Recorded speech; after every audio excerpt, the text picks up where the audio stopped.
This documentary does not claim to be a work of science or religion.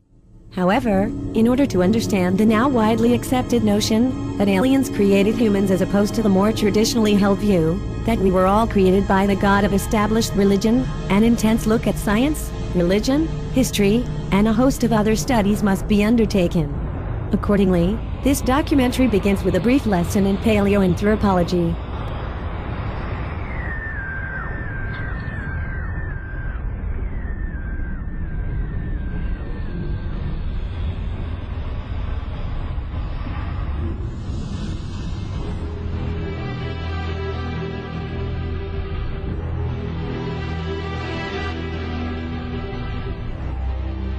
Paleoanthropology, the study of ancient humans, tells us humanity's origin began in East Africa.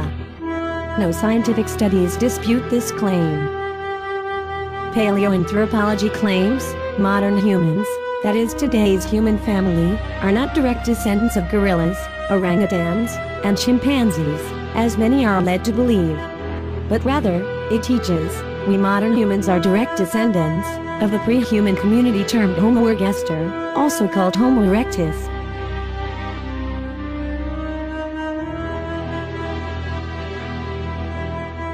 The homo ergaster is one of our earliest relatives on our human family tree.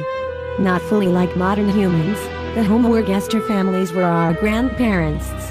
They stood around 6 feet 2 inches, and were characterized in comparison with modern humans as having a low forehead and small brain. They lived in eastern and southern Africa between 1.8 and 1.3 million years ago.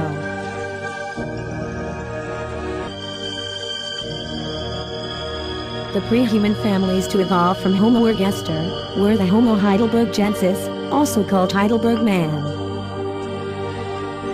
Named after Heidelberg University in Germany, the Heidelberg families were our parents. That is direct ancestors. They lived between 600,000 and 400,000 years ago.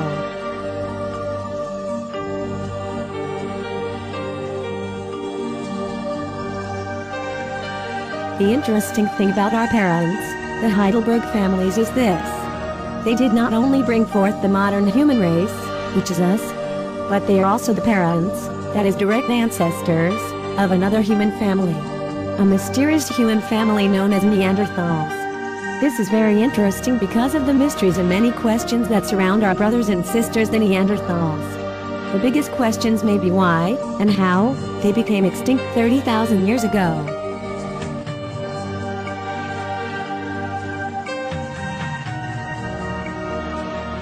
We will find out the truth shortly concerning all the mysteries surrounding the Neanderthal families.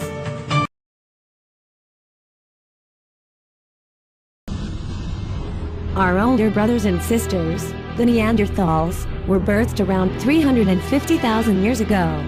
The human race living today was birthed around 200,000 years ago.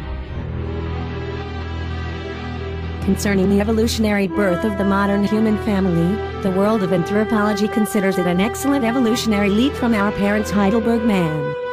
But this is not the case with the Neanderthals. One of the questions surrounding the Neanderthal families is this. Why wasn't their leap from heidelburgenesis as promising, or as gifted as the modern human family's leap?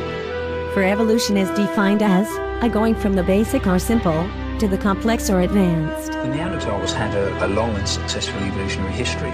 They evolved and survived in Europe over a period of at least 200,000 years.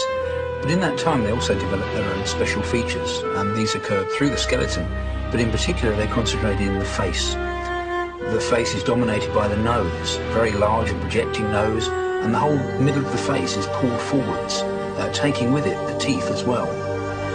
And for me, this in particular marks them off as something different, probably a different species from us. And this is difficult to grasp in a sense because we're saying that they were human beings, there's no doubt about that, and yet they were different kinds of human beings, different from us. One of the keys to unveiling the mystery of the irregular evolutionary leap of the Neanderthal family is in understanding in detail how evolution works. So let us take time out for a brief lesson in evolution.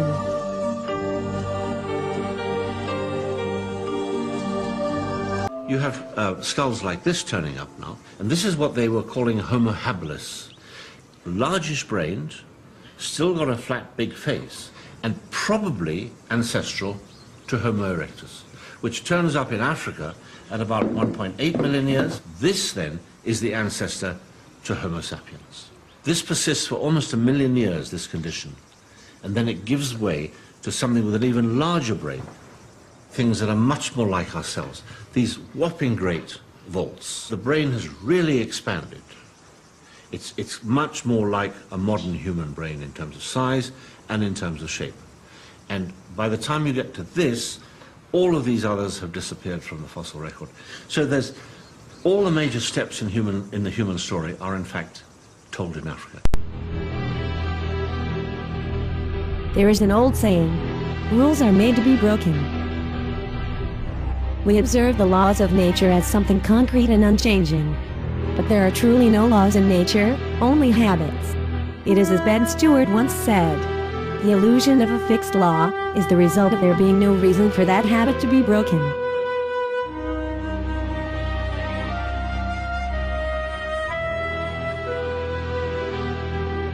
Once a habit is in need of being broken, especially to assure the survival of an organism, in many cases, that habit, that is the law of nature, is broken. When this happens, we call it evolution. In 1988, John Curran did an experiment using lactose-intolerant cells in an environment with only lactose for food. Under a concrete law of nature, every one of these lactose-intolerant cells would have died. But surprisingly, the cells evolved and all survived. It seems the lactose-intolerant cells understood the problem they were faced with, and adjusted by replacing the defective lactose enzymes with functioning ones, to utilize lactose for food. In other words, when these cells were faced with extinction, they broke their habit of being lactose intolerant by bringing forth functioning enzymes, compatible with lactose, to combat and break the law of nature. This evolutionary process doesn't only happen with cellular life. It happens on all scales of biological life, because all biological life is made up of cells.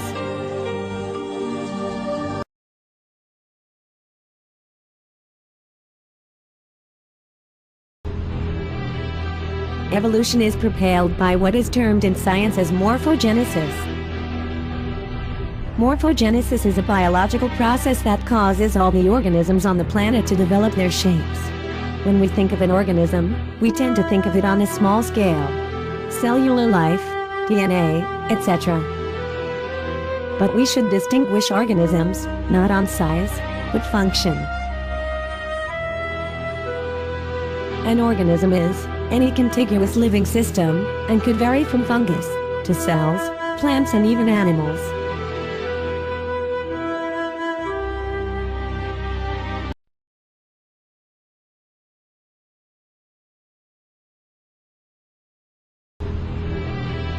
What causes morphogenesis is the Earth's electric generation. In much the same way a utility company distributes energy to its consumers, the Earth possesses its own electric generation, with a resident frequency that is determined by the Earth's circumference, diameter, speed of rotation, and orbit around the Sun.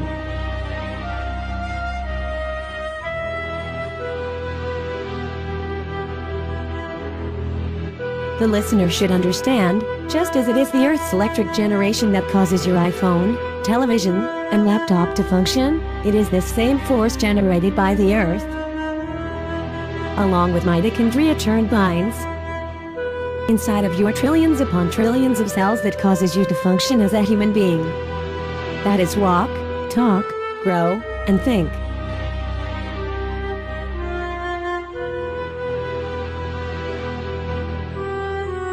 Just because your iPhone was an invention, don't think for a moment that the force that causes it to function was an invention.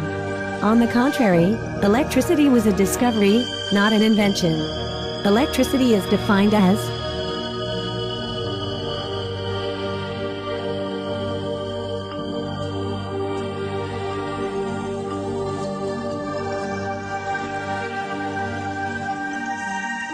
the phenomena of electricity we experience daily is associated with the flow of an electrically charged earth.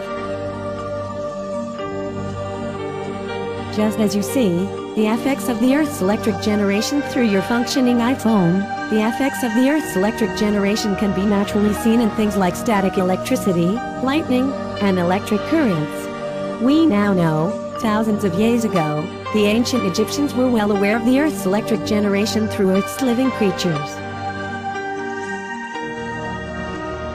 There are ancient texts dating back as early as 2750 BCE, giving reference to electric fish in the Nile River.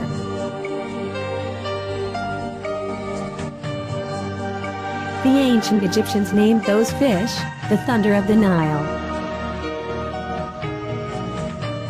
Much later, in 1791 AD, physician and physicist Luigi Galvini published his discovery on bioelectricity. In it, he demonstrates how electricity is the medium by which our nerve cells pass signals to our muscles. I mean, I'm barely even touching this, and it's still opening and closing, and I don't feel any electric shock or anything. How's this working? Oh, Miguel, your thumbs are sending off an electrical signal, and these electrodes are picking it up. And in turn, the hand is reacting to that signal. What do you mean? I don't get that. Well, your brain is sending an electrical signal through your nervous system to the muscles in your thumb. But isn't that also how my real hand works? Your real hand works by contracting the muscles that open your hand and contracting the muscles that close your hand. So let's assume that you had lost your arm in an amputation, and the remaining muscles to your forearm are still intact. We would tap the electrical current in the remaining muscles in your forearm. How does the signal from my brain to my muscles make the myoelectric arm work? Well, Miguel, this electrode picks up a signal from the surface of the skin, from the muscle, and in turn is increased or amplified by a 6-volt battery, which activates a small motor in the hand. This is the motor inside that hand? That's it without the hand shell, so these two are the same hands. Okay, Miguel, we're going to test you for a myoelectric hand. Okay. We're going to place these electrodes on the remaining muscles in your arm. Now, the signal is going to be picked up by this meter. This meter will represent the signal for hand opening, and this meter will represent the signal for hand closing. Okay, when you bend your wrist in, you're activating the muscles that would normally close your hand. And when you bend your wrist out, you're activating the muscles that would normally open your hand. So, in order for you to be in control, you have to control each needle separately. Let's see if you can do that. Hand opening, hand closing. Hand opening, hand closing. This is really hard to learn. Well, now you can see what it's like, and for an amputee, it's a tough process. Gotta practice a lot. Open, close, open. Okay, let's see if you can perform this function with the myoelectric hand. All right, let's see if I can get from my brain to the hand. Very good. What do I do here? Okay, we're going to place these electrodes in the same position we determined with the tester. Turn our hand on. All right, let's do the same action. Very good. Not a lot of effort involved, just control. Isolated control of the muscles. This is incredible. This is great. Now the real test. We'll get us a styrofoam cup, and we'll see if you can close the hand without crushing the cup. Can you hold on to those electrodes? Sure. I want to lose the place. Now you got to remember, nice and gentle now. You don't want to squeeze or crush it. You want to be in control of it.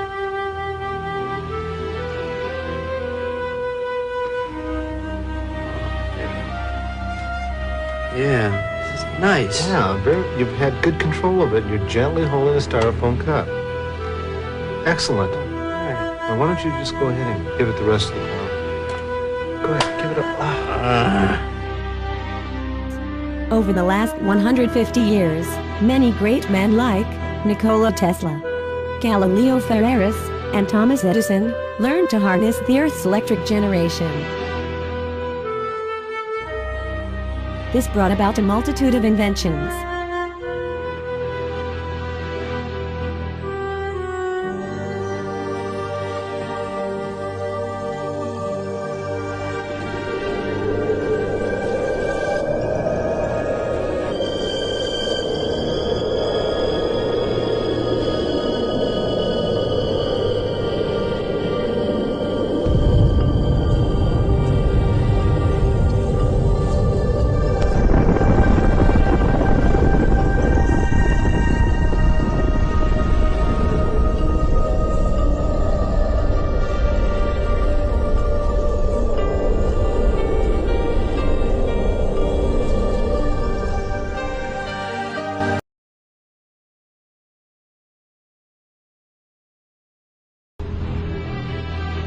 The Earth's electric generation governs what is termed in biology as the ecosystem.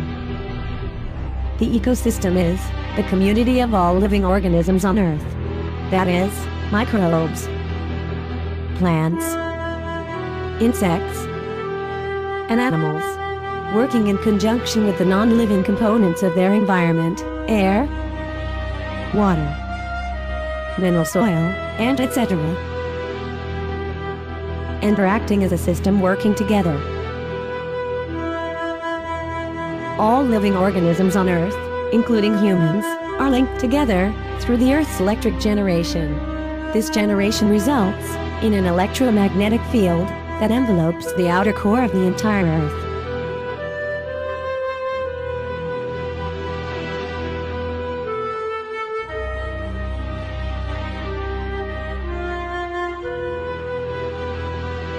A question tonight, can you actually measure the emotional outpouring in a worldwide crisis? Sometimes scientists think that they have done just that. Their machines and computers found a bizarre pattern right after several global disasters. CBS 2's Brendan Keefe explains this phenomenon.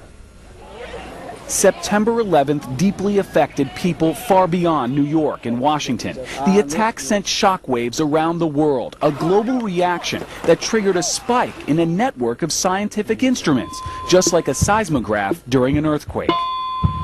Each of those showed a similar pattern of change during that day. Retired Princeton scientist Dr. Roger Nelson believes the emotional focus of millions of people on a single event like 9/11 may form a global consciousness. Does consciousness interact directly with the physical world? To answer that question, Dr. Nelson and his colleagues deployed dozens of instruments around the world, random number generators. Basically, they're electronic coin flippers. Instead of heads or tails, each generates a 1 or a 0 200 times a second.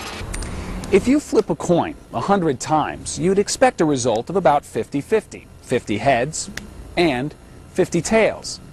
But what if every time you flipped that coin, it came up heads? Not once, not twice, not 50 times, but 60, 70, or even 80, all of them heads. We do that every second at each of, now we have about 65 places around the world. When truly random, the line of data wanders back and forth around 50-50 in a pattern the researchers call a drunkard's walk. And then on 9/11, it begins not being a drunkard's walk. It goes like this for 2 days. It may sound bizarre, but Dr. Nelson and his team have been at this for the better part of a decade. The first spike showed up in 1997 with the death of Princess Diana. Other events like the Concorde crash, the Madrid train bombing, and the Pope's funeral all registered on those random number generators. But early on the morning of September 11th, the data went off the charts. Several hours before the first plane hit.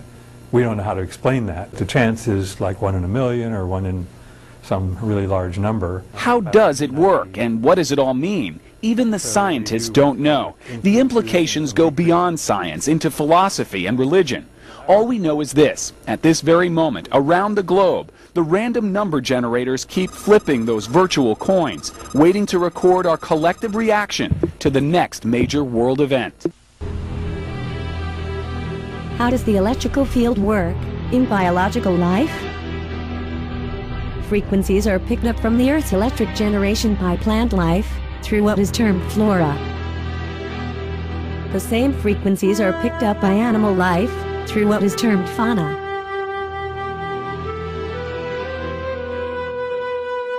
The fauna works as a conduit, allowing the Earth's electrical wave patterns to enter the brain and reverberate, that is, echo. Each individual cell in the body then receives an electric-magnetic impulse from the central nervous system, that is, the brain and spinal cord. These wave patterns, distributed by the Earth's electric generation, are the cause of many human behaviors, such as the woman's menstrual cycle, and all animal life circadian cycles. It is very important to understand morphogenesis in the Earth's electric generation, that you may come to know the evolutionary leaps of the Earth's organisms are not simple but complex procedures brought about by many different faculties, with the Earth's electric generation being prime. Everything in the world works together through a systematic order, due to this electric generation distributed by the Earth. It is a force the ancients of old called the consciousness, or logos of the planet, forming, shaping, and revolutionizing every living organism. This quote-unquote logos, or consciousness of the planet is, in actuality, liquid iron in the center of the Earth, spinning at a very high velocity, creating what we term as magnetism. That is, an electrical field that governs our thoughts, movements, and evolution. This is seen in the excellent evolutionary leap of modern humans from our parents, Heidelberg man.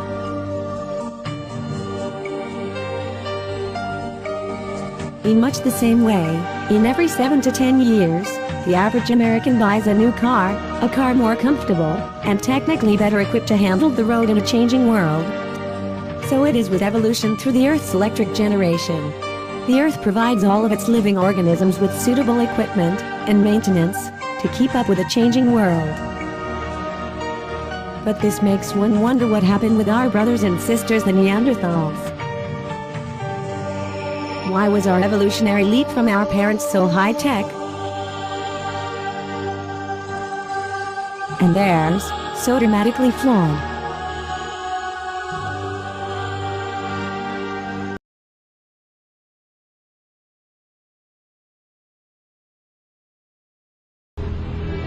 The Heidelberg families that left Africa and found themselves in the Middle East and Europe took their evolutionary leap around 350,000 years ago, evolving into the Neanderthal families.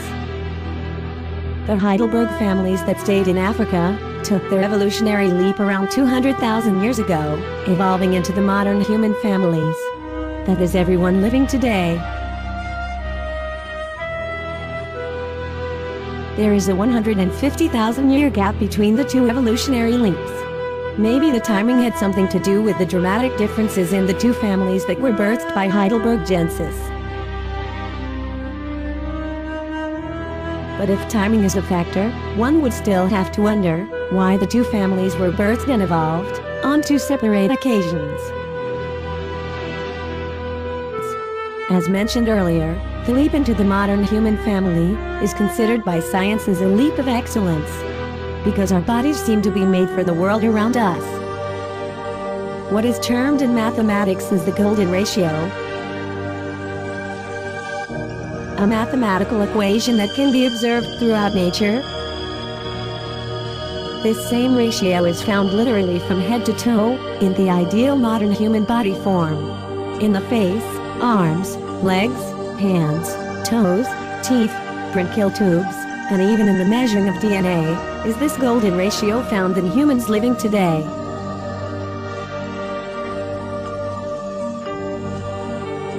Great artists like Leonardo da Vinci used the golden ratio in his artwork to manifest realism.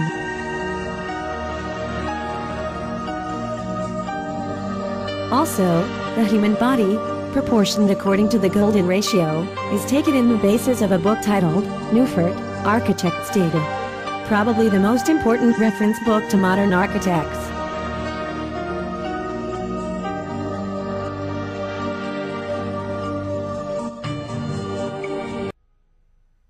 There are several golden ratios in the human face. For example, the total width of the two front teeth in the upper jaw over their height gives a golden ratio. The width of the first tooth from the center to the second tooth also yields a golden ratio. These are the ideal proportions that a dentist may consider. Some other golden ratios in the human face are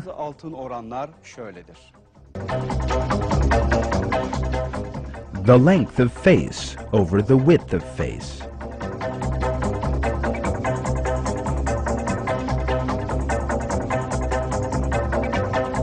the distance between the lips and where the eyebrows meet over the length of nose, the length of face over the distance between tip of jaw and where the eyebrows meet,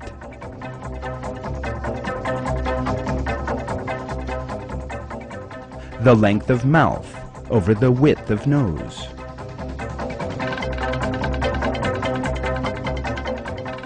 The width of nose over the distance between nostrils. The distance between pupils over the distance between eyebrows. Some other golden proportions in the average human body are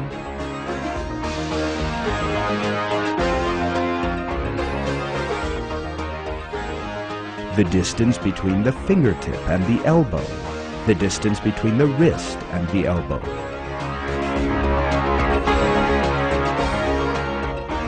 The distance between the shoulder line and the top of the head.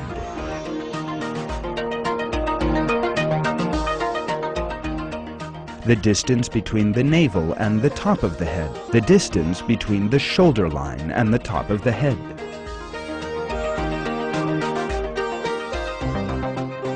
The distance between the navel and knee. The distance between the knee and the end of the foot.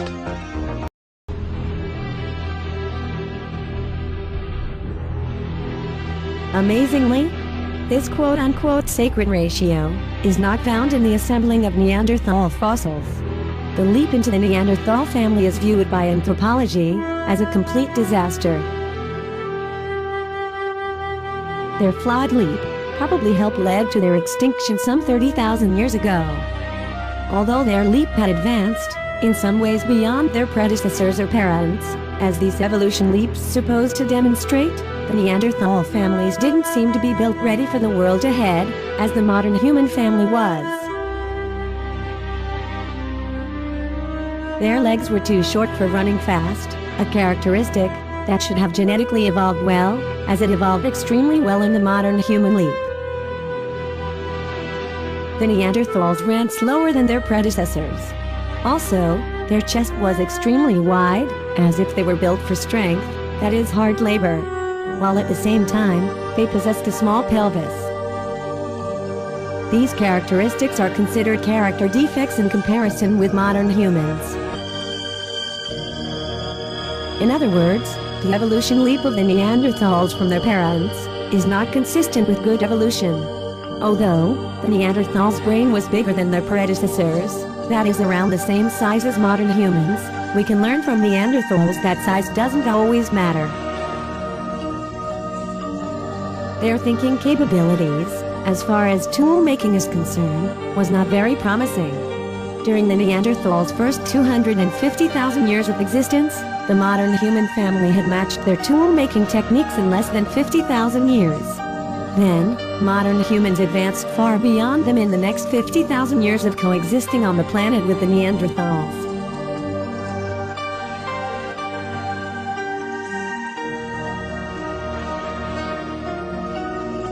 Neanderthals' tool-making techniques for hunting and survival never took off until the last 2,000 to 3,000 years of their existence.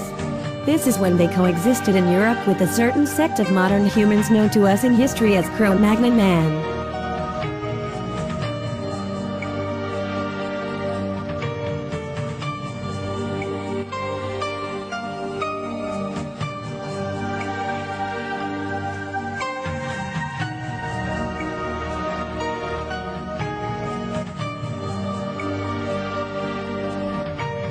What could have stunted the Neanderthals' growth for their 350,000 years of existence? What could have stunted their growth to the point that their language would not even take off in a normal fashion?